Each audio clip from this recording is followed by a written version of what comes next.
Keanu Reeves और don Wick. एक minute.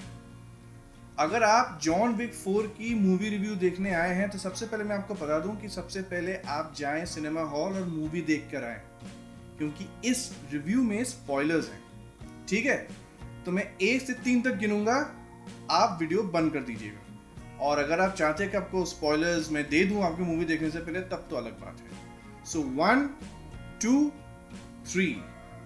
John Wick 4 शुरू होती है जहां जॉन विक 3 पैराबेलम खत्म होती है। विंस्टन ने जॉन विक को गोली मार दी और हाई टेबल को यह बता दिया कि मैं आपके साथ हूं, मैं जॉन विक के विरुद्ध हूं। लेकिन एक्चुअली में वो नहीं था जो हमें मालूम है एज एन ऑडियंस कि विंस्टन जॉन विक के दोस्त हैं। तो इस मूवी में और बाकी जो पहली जो 3 मूवीज आई थी और इस मूवी में क्या फर्क है, क्या अलग आपको देखने को मिलेगा। जॉन विक 1 मुझे सबसे ज्यादा अच्छी लगी थी because of the story telling, एक रीजनिंग था एक्शन का और मुझे बहुत ज्यादा पसंद आया था। जॉन विक 2 भी मुझे एक्शन सीन्स काफी अच्छे लगे थे लेकिन थोड़े से रेपिटेटिव थे, और जॉन विक 3 में वही प्रॉब्लम थी कि एक्शंस बहुत ज्यादा रेपिटेटिव थे। लेकिन जॉन विक 4 में डायरेक्टर ने सब कुछ बदल दिया। जॉन विक 4 में सिनेमेटोग्राफी बहुत ज्यादा खूबसूरत है और एक्शन बिल्कुल ही रेपिटेटिव नहीं लगती है।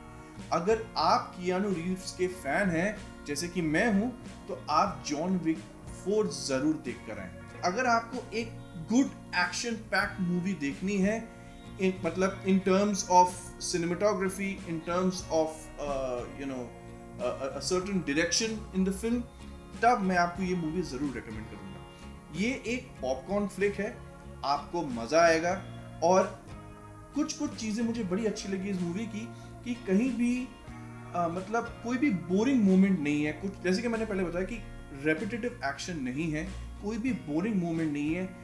मैं जब मूवी देख रहा था कल, मैंने वैसे एक एम्प्टी सिनेमा हॉल में मूवी देखी, मैं कल जब देख रहा था तो मुझे एक पल के लिए भी ऐसा नहीं लगा था कि यार मैं बोर हो रहा हूँ या यार मेरे को सोने का मन कर रहा है या मैं छोड़ के चला जाऊं। मैं हर पल इंतजार कर रहा था अब क्या होगा, नेक्स्ट क्या होगा, अगला एक्शन क्या होने वाला है और क्या होने वाला है, कि what is happening in the story. और सिनेमेटोग्राफी की अगर मैं बात करूं तो ब्रिलियंट सिनेमेटोग्राफी है इस मूवी में। मतलब लाइटिंग आप देखें, आप सेट डिजाइन्स देखें, आप लोकेशंस देखें, मतलब इस मूवी में डायरेक्टर ने पूरी दुनिया खोल दी है। जॉन विक 2 और जॉन विक 3 में कुछ खुली जगह थी, ऐसा नहीं है, लेकिन थोड़ी बहुत कन्फाइंड स्पेस में, यानी कि बंद कमरों में एक्शन काफी ज्यादा था। यहाँ पे वैसा नहीं है, यहाँ पे पूरी दुनिया खुल गई है। और कुछ कैमरा के जो इन्होंने काम किए हैं, मतलब कैमरा इन्होंने ऐसा घुमाया है, एक अचानक ऐसे टॉप शॉट में चली गई, फिर वो नीचे आ गई, वो जो डायनामिज्म बन रही थी उसका एक अलग ही मजा था और वो देखने भी बड़ा मजा आ रहा था हमें। एक बात मैं और कहना चाहूंगा कि जॉन विक पहले जो 3 मूवी में थे वो ऑलमोस्ट इनविंसिबल थे, उनको कुछ नहीं हो सकता था, मतलब कुछ भी नहीं, मतलब कोई भी अगर उन पे गोली भी चलाए उनको कुछ भी नहीं होगा। लेकिन इस फिल्म में उनकी वल्नरेबिलिटी दिखाई है और कुछ ऐसे स्टंट्स हैं इस फिल्म में। जॉन विक को सीढ़ियों से लात मार के नीचे फेंक दिया गया, उनको बिल्डिंग से फेंक दिया गया, वो खुद गिर पड़े। मतलब कुछ ऐसी चीजें हैं जो कि हमें डायरेक्टर ने दिखाया कि जॉन विक भी वल्नरेबल इंसान है, जॉन विक भी उनको भी बहुत चीज हो सकता है। और ये एक बात मुझे बड़ी पसंद आई थी इस फिल्म में।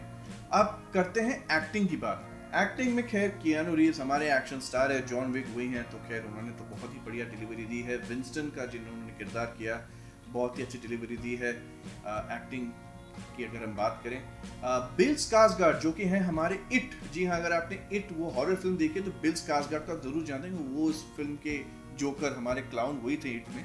बिल स्कार्सगार्ड ने यहाँ पे जो इन्होंने जो रोल किया है मुझे कुछ खास जची नहीं, क्योंकि देखिए बात ऐसा हो जाता है कि जब आप कियानू रीव्स जैसे एक्टर के सामने खड़े हैं या फिर डॉनी येन के बारे में आपको थोड़ी देर बाद बताता हूँ, लेकिन जब आप ऐसे एक्टर्स के साथ हैं तब बिल स्कार्सगार्ड की परफॉर्मेंस मुझे कुछ खास नहीं लगी। और वैसे भी वो जिस विलेन का रोल कर रहे थे, यानी कि वो बेसिकली हाई टेबल को रिप्रेजेंट कर रहे थे और वो एक फ्रेंचमैन है, और मुझे कहीं ना कहीं उनका रोल कुछ खास मुझे पसंद नहीं आया। शायद और अच्छा हो सकता था, या शायद कास्टिंग में थोड़ी सी गड़बड़ी थी, शायद किसी और को ले सकते थे। बिकॉज बिल स्कार्सगार्ड को जब आप किसी फिल्म में लेते हैं, उनकी यूटिलाइजेशन अच्छे से होनी चाहिए थी। एज एन एक्टर मुझे लगता है कि यूटिलाइजेशन होना बहुत ज़्यादा ज़रूरी था, और वो मेरे हिसाब से इस मूवी में नहीं हुई। और फिर मैंने बात की डॉनी येन की, तो मैं आपको ये बताऊं कि डॉनी येन वाज अमेजिंग। वो बेसिकली जॉन विक के दोस्त रहते हैं, जो कि बाद में उनके एनिमी भी बन जाते हैं, क्योंकि उनकी बेटी को बेसिकली किडनैप कर लेते हैं, या फिर बेटी की रखवाली कर रहे थे हाई टेबल, जो कि ऑब्वियसली डॉनी येन को पसंद नहीं था, तो उनको ज्वाइन करना पड़ा high table. And John Wick और डॉनी येन की केमिस्ट्री, मतलब कियानू रीव्स और Keanu Reeves and Donnie Yen की केमिस्ट्री बहुत अच्छी थी। उन्होंने जो किरदार किया है केन का, और यहाँ पे हमारे जॉन विक, उनकी फाइट सीन्स भी बड़े मज़ेदार थी, कुछ फनी मूवमेंट्स भी थे, और मेरे हिसाब से बहुत बढ़िया दोनों का कोऑर्डिनेशन रहा, केमिस्ट्री रही, और मुझे बड़ी पसंद आई। अंत में डॉनी येन के कैरेक्टर ही सेव करते हैं कियानू रीव्स को, उनको बचाते हैं, एक और मौका देते हैं, और ये मुझे बड़ी सही लगी। अंत का ऐसा है, अंत जब मैंने मूवी की देखी थी तो मैंने एक्सपेक्ट नहीं किया था, ये बात मैं आपको नहीं बताऊंगा, आप फिल्म देख के आए फिर आपको पता चलेगा अंत का क्या है। और अंत में मैं बात करूंगा स्टंट्स को लेकर। तो मैं आपको एक बात बता देता हूँ कि इस फिल्म में कुछ ऐसी स्टंट्स हैं, जब वो पेरिस की रास्तों से वो जब गाड़ी चला रहे हैं बिना दरवाजे दोनों खुल के गिर चुकी हैं, और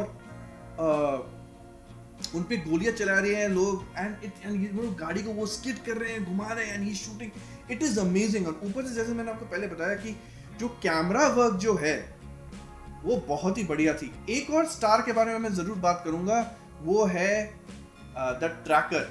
जी हाँ, उनका नाम है इस फिल्म में मिस्टर नोबडी। इनका कैरेक्टर मेरे को बड़ा मजा आया देखने में। ये एक्चुअली एक हायर्ड किलर ही है, ये एक असैसिन ही है जॉन विक की तरह, लेकिन ये जॉन विक को बचाते हैं। क्यों बचाते हैं? क्योंकि हाई टेबल से इनका एक जो इनकी बात हुई है कि मैं जॉन विक को तभी मारूंगा जब आप मेरे को एक्स्ट्रा पैसा देंगे, यानी कि 20 मिलियन की बात हुई थी, जब अगर आपने उसको 35 मिलियन किया तभी मैं जगह जॉन विक को मारूंगा। तो हाई टेबल इनिशियली ये बात नहीं मान रहे थे, बिल स्कार्सगार्ड के जो कैरेक्टर थे ये बात नहीं मान रहे थे। आपको लगेगा जितने बार जॉन विक मरने वाले हैं इमीडिएटली इस कैरेक्टर ने उसे बचा लिया। तो ये एक बात मेरे को बड़ी सही लगी। यूजुअली ऐसा देखा नहीं जाता है कि भाई इतने ज्यादा मतलब मनी ड्रिवन मोटिवेशन इनका रहता है कि भाई हम तभी मानेंगे जब आप मेरी डिमांड्स मानेंगे। ये बात मुझे बड़ी पसंद आई। और इनके साथ जो था इनका कुत्ता द जर्मन शेपर्ड, वो एक और स्टार है। मतलब इतनी बढ़िया ट्रेनिंग, इतनी बढ़िया कोरियोग्राफी थी कि भैया देखने में मजा आ रहा था। जब मैं देख रहा था, मतलब even though there was nobody in the hall, लेकिन वो 10-12 लोग जो थे, ऑफ कोर्स वीक डे था तो हॉल में तो खैर कोई होना नहीं चाहिए उस टाइम पे, लेकिन वीक डे था और सभी लोग वो you know they were all clapping hands और बड़ा मजा आ रहा था देखने में। तो मैं आपको जॉन विक 100% रेकमेंड करूंगा if you are looking to watch a good action movie and one of the best action movies in recent times. और जॉन विक को मैं 10 में से सॉलिड 8 नंबर दे दूंगा। जी हाँ, स्टोरी में खामियां हैं, कैरेक्टर डेवलप में भी खामियां हैं, एक हाथ रोल्स अच्छे नहीं हुए हैं, but still it is still better than movies like Black Adam, it is still better than movies like Multiverse of Madness, and it is still better than some of the recent movies that we have seen, including Shazam 2. Shazam 2 इतनी घटिया film रही है, मैंने review करने का मैंने सोचा भी नहीं उसको कि भैया मत देखिए Shazam 2, बहुत ही घटिया फिल्म है। अगर आप इनके कंपैरिजन में जाएंगे तो John Wick is a much better film। और ओवरऑल अगर आप कियानू रीव्स फैन है, अगर आप एक्शन मूवीज के फैन हैं, तब मैं आपके लिए ये फिल्म जरूर रेकमेंड करूंगा। लेकिन अगर आपको ड्रामा ज्यादा पसंद है, अगर आप स्टोरी टेलिंग में ज्यादा आप जाना पसंद करते हैं, कैरेक्टर डेवलपमेंट में ज्यादा आपको जाना पसंद है, then this movie is not for you. This movie is not for purists, जो कि सिनेमा या फिर फिल्म जो हम कहते हैं बेसिकली, अगर हम सिनेमा या फिल्म की बात करें तो क्रिस्टोफर नॉलन हो गए, मार्टिन स्कॉर्सेसे हो गए, ये लोगों की फिल्म देखकर अगर आप इस फिल्म को देखें तो आपको कुछ खास पसंद नहीं आएगी। लेकिन अगर आपको लॉजिक साइड पे रखना है, अगर आपको फुल ऑन मजा लेना है, एंटरटेनिंग फिल्म देखनी है, अच्छी एक्शन सीन्स है, रेपिटेटिव नहीं है, अलग अलग स्टंट्स हैं, तब ये फिल्म मैं आपके लिए जरूर रेकमेंड करूंगा। एंड कियानू रीव्स का अगर आप फैन हैं, मैट्रिक्स देख लें, स्पीड देख लें, या फिर जॉन विक देखने, ये आदमी किसी भी फ्रेंचाइज को छूता है भैया वो गोल्ड बन जाती है। He is the man with the Midas touch. तो अगर आपको पसंद है Keanu Reeves, then this movie is definitely for you. तो अगर आपको ये रिव्यू पसंद आई है, then please let me know in the comment section below. Give us a like, share, comment and subscribe. अगर आपने मूवी देखी है तो हमें comment section में जरूर बताएं कि आपको कौन सी सीन सबसे ज्यादा अच्छी लगी है। And of course, action figure reviews आपके सामने आते रहेंगे। मैंने ऑलरेडी एक छोटी सी अनाउंसमेंट कर दी है कि अगला रिव्यू कौन सा आने वाला है। And of course do not forget Transformers Rise of the Beasts, Arrazor is coming next. Arrazor के रिव्यू हम बहुत जल्द करने वाले हैं, उससे पहले वॉर हैमर की हम रिव्यू करने वाले हैं। सो प्लीज आप देखते रहिए, जुड़े रहिए, मुस्कुराते रहिए, खाना खाते रहिए, कलेक्ट करते रहिए। एंड मेरा नाम है सुष्मित बिस्वास और मैं बहुत जल्द एक और एक्शन फिगर रिव्यू आपके सामने पेश करूंगा। Thank you so much for watching.